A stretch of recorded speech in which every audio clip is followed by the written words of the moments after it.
Welcome traders to the next video inside our Alpha Traders community. On the previous video, you have learned how to place your trend lines and hopefully understood how you can use it for your confluences when it comes to technical analysis. On this video, we're focusing on support and resistance. Alright, without further ado, let's jump onto my computer and I'll continue the explanation while I'm showing you in action. So here we are on GBP USD still. I still have all the trend lines, all the drawings I did on the previous video. And on this video, we're gonna talk about support and resistance, okay?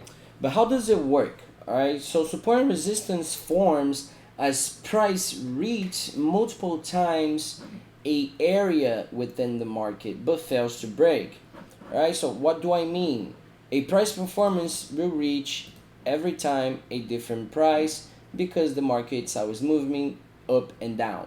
Alright, the market will never stop besides weekends. Okay, weekends are off.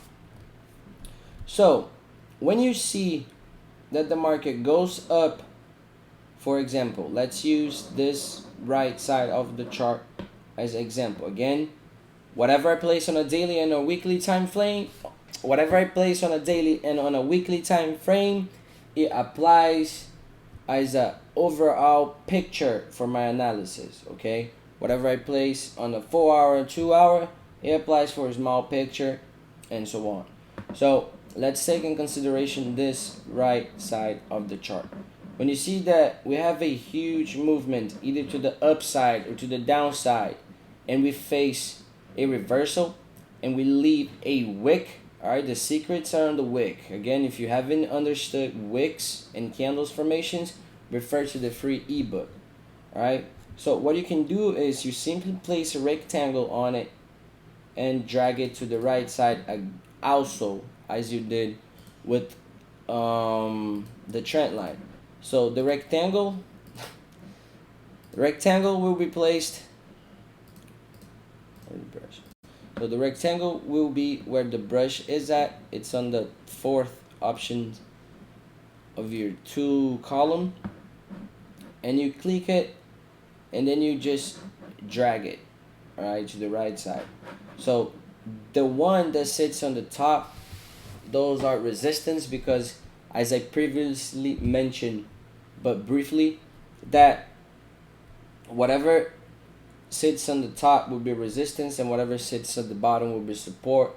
Again, consider it as a ceiling and floor. Support equals floor, so it gives support, all right, for you to stand on.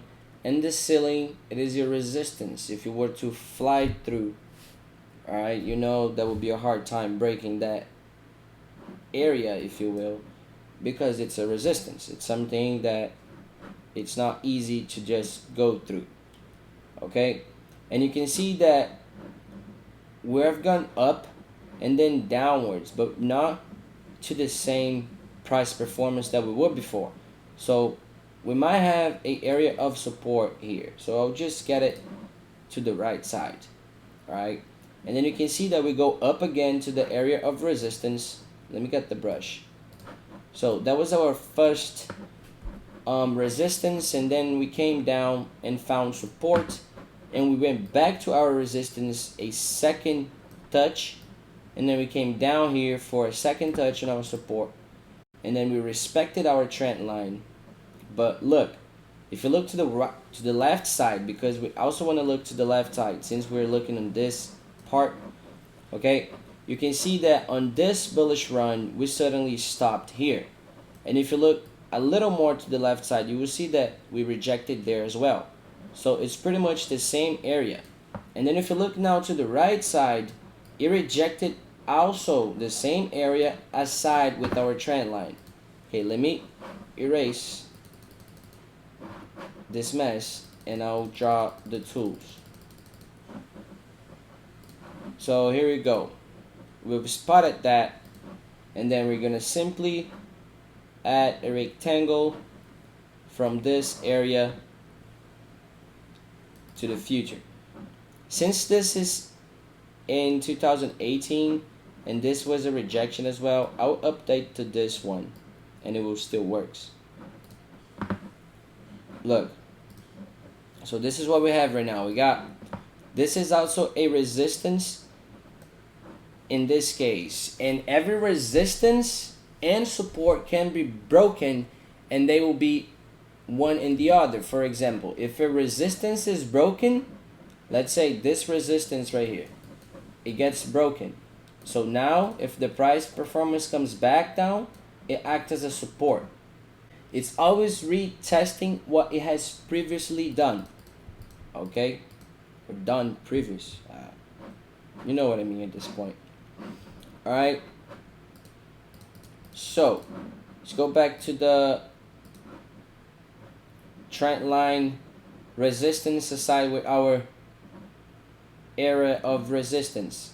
Okay, all areas of support and resistance, they are psychological, because again we're using tools that many traders around the globe use, because you know it's one of the most used tools around there, and they all work. So, and I explained how the market, it's psychological based. So we believe that many people will spot what we are seeing, and they will react, and then we will act together.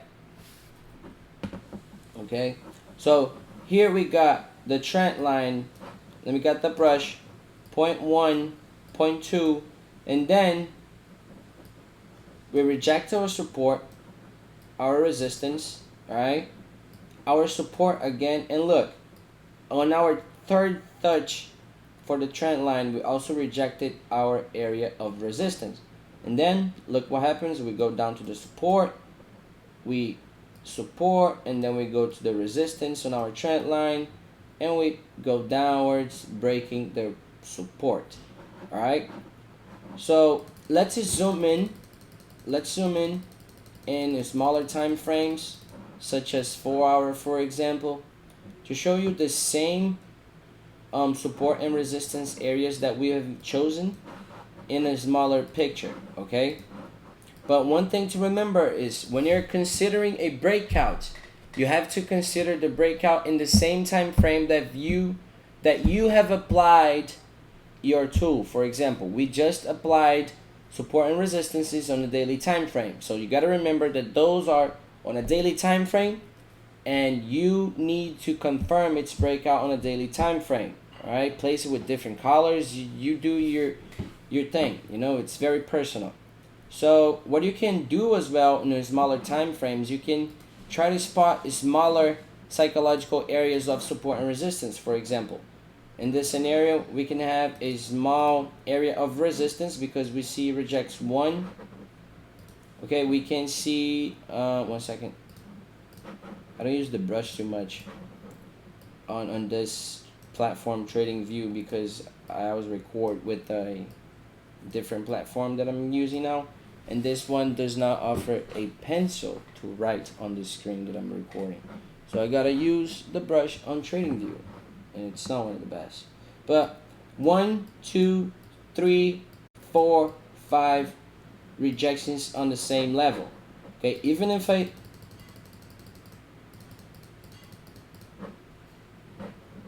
let me delete this. Okay, even if I delete my resistance that I just added, you can see that just looking at the chart, it goes up and then it rejects out of nowhere. It goes downwards. It rejects our next area of resistance, goes back to support, and then it rejects in the middle of the way, you know, like halfway to our resistance, because the market, it's always doing movements inside movements. You will learn on a previous chapter, which is market psychology. So you always have to zoom in to see and spot smaller opportunities and place your tools on the smaller time frames as well, because everyone is trading. Some people trade long term, which is daily, weekly. Some people trade short term, which is 2 hour, and so on. And so you got to figure. All right, so, and you can place as many support and resistance as you want, but remember that the bigger the time frame, more respected it will be, if you know what I'm trying to say, due to it be a bigger time frame. So look, the same support, the resistance that we have just applied, it respected previously. Look, we based our resistance area out of here, but if you look on the left, it was a support here. So as I mentioned, every resistance will be a support and every support will be a resistance. It all depends where the price performance is sitting at. If the price performance sits underneath, it's a resistance, right? If the price support sits below, it's the price performance sits below, it's a support, alright?